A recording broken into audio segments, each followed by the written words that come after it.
Los sistemas de clasificación de suelos más utilizados en ingeniería civil en la actualidad no solamente utilizan criterios relacionados con el tamaño de las partículas, sino que también hacen referencia a otras propiedades asociadas con su consistencia y plasticidad. Por esta razón, antes de hablar de los sistemas de clasificación de suelos, trataremos de las principales propiedades asociadas con la consistencia, plasticidad y distribución de tamaños del suelo, lo que se denominan propiedades índice. Las propiedades índice de los suelos son un conjunto de características que se pueden determinar por ensayos estandarizados y que permiten correlacionar el comportamiento de un material con propiedades geotécnicas o realizar clasificación por métodos específicos. Las propiedades índice para cada tipo de suelo están enfocadas en determinar sus características más influyentes en su comportamiento. Así, para el caso de los suelos granulares, las propiedades índice están asociadas principalmente con la forma y tamaño de las partículas.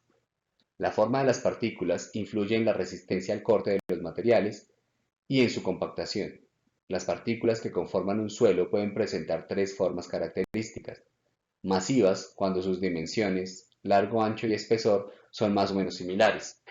Pueden presentar forma de plato, cuando una de las dimensiones es mucho menor que las otras dos. Esta forma también se denomina laminada. O pueden presentar forma de aguja, cuando una de las dimensiones es mucho mayor que las otras dos. Un suelo con partículas laminadas, por ejemplo, presentará un buen comportamiento ante compresión, pero no ante resistencia al corte. En el caso de un suelo con partículas masivas, este puede presentar mejores respuestas ante corte y compresión debido al entrabamiento de sus partículas.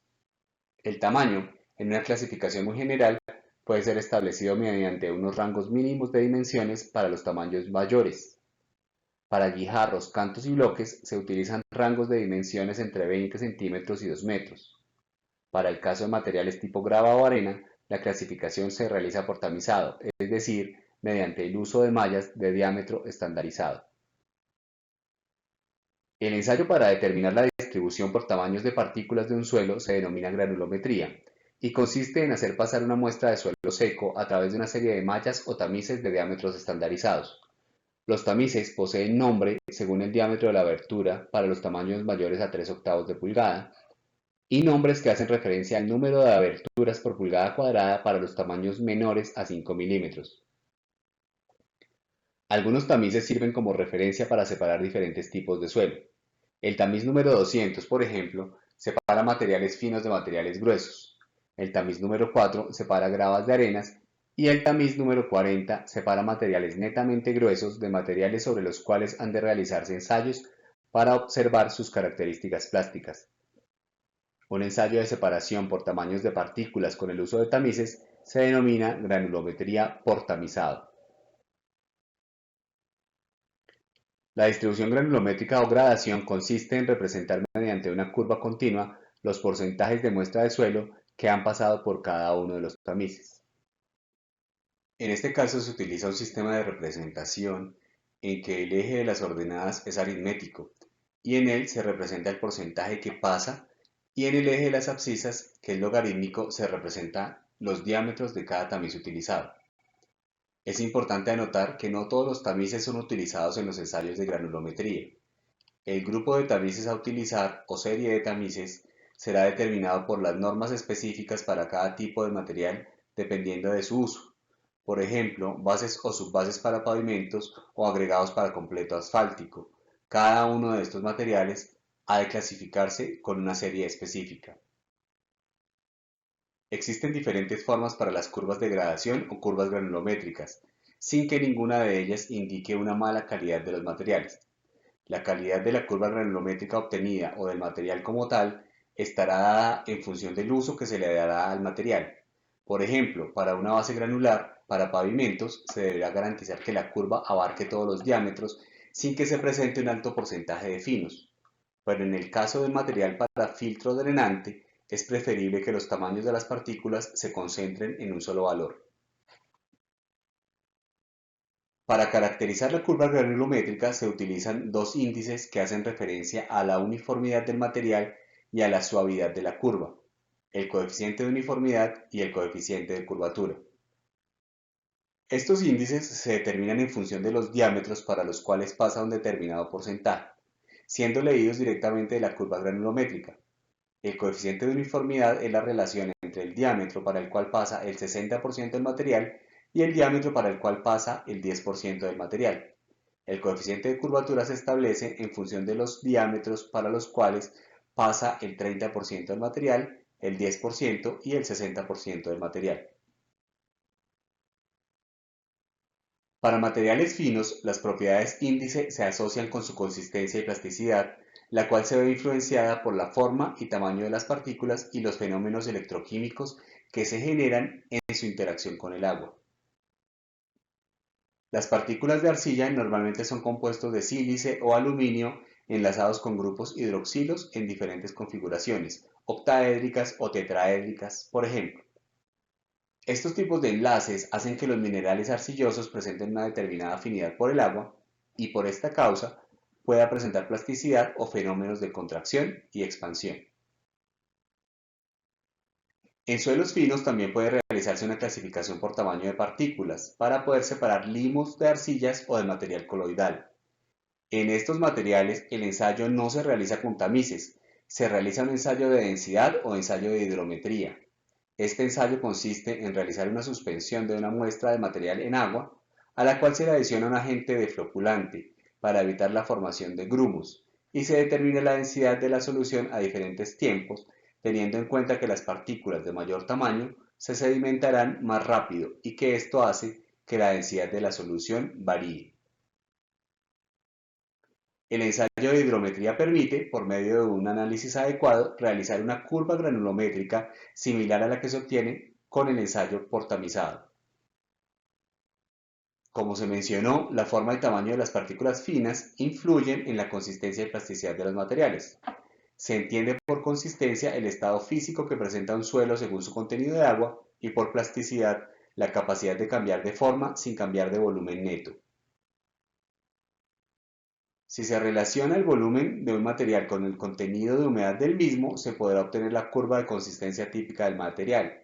En este caso, podrá verse que para un alto contenido de agua, el suelo presenta un estado líquido o fluido. Si este valor disminuye, el material presentará ahora un estado plástico o maleable. Si se reduce aún más el contenido de agua, se exhibirá un comportamiento semisólido o semiplástico, más rígido que el estado plástico, y a partir de un cierto valor de humedad, aun si se reduce dicho contenido, el material no presenta cambios de volumen, comportándose como un sólido. Los contenidos de humedad que sirven como separación entre cada uno de los estados de consistencia se denominan límites de consistencia. Fueron propuestos por Atterberg en 1911.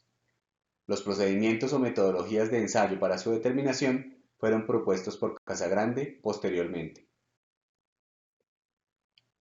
El límite líquido o contenido de humedad a partir del cual un suelo deja de exhibir comportamiento fluido y pasa a comportarse como un material plástico, se determina como el contenido de humedad para el cual una ranura hecha en un suelo requiere de 25 golpes para cerrarse en una longitud de aproximadamente 1.3 centímetros. El ensayo es realizado con un equipo denominado cazuela de Casagrande y consiste básicamente en realizar diferentes mezclas de suelo y agua para que al ser colocadas en la cazuela se determine el número de golpes necesario para cerrar las dos partes de una ranura en la longitud especificada. Con estos tres valores de humedad y número de golpes se construye una curva que se denomina curva de fluidez, la cual relaciona el contenido de humedad en escala aritmética en el eje de las ordenadas y el número de golpes en la escala de las abscisas. Se determina en este caso la humedad para 25 golpes, la cual corresponderá al límite líquido del suelo. El límite plástico se define como el contenido de humedad en la cual se produce una transición entre el comportamiento plástico y el comportamiento sólido, o entre una falla frágil y una falla plástica. Este valor de humedad representa un límite a partir del cual un menor valor de humedad no permite que el suelo se deforme, sino que se fracture de manera frágil. En el ensayo se determina el contenido de humedad para el cual un suelo comienza a desboronarse cuando se realizan rollos de 3 milímetros de diámetro y 100 milímetros de longitud, siendo representativo de la pérdida de cohesión de las partículas por falta de humedad. El límite de contracción corresponde al contenido de humedad a partir del cual un suelo se comporta como un sólido cambiando de humedad sin cambiar de volumen neto bajo esfuerzo constante.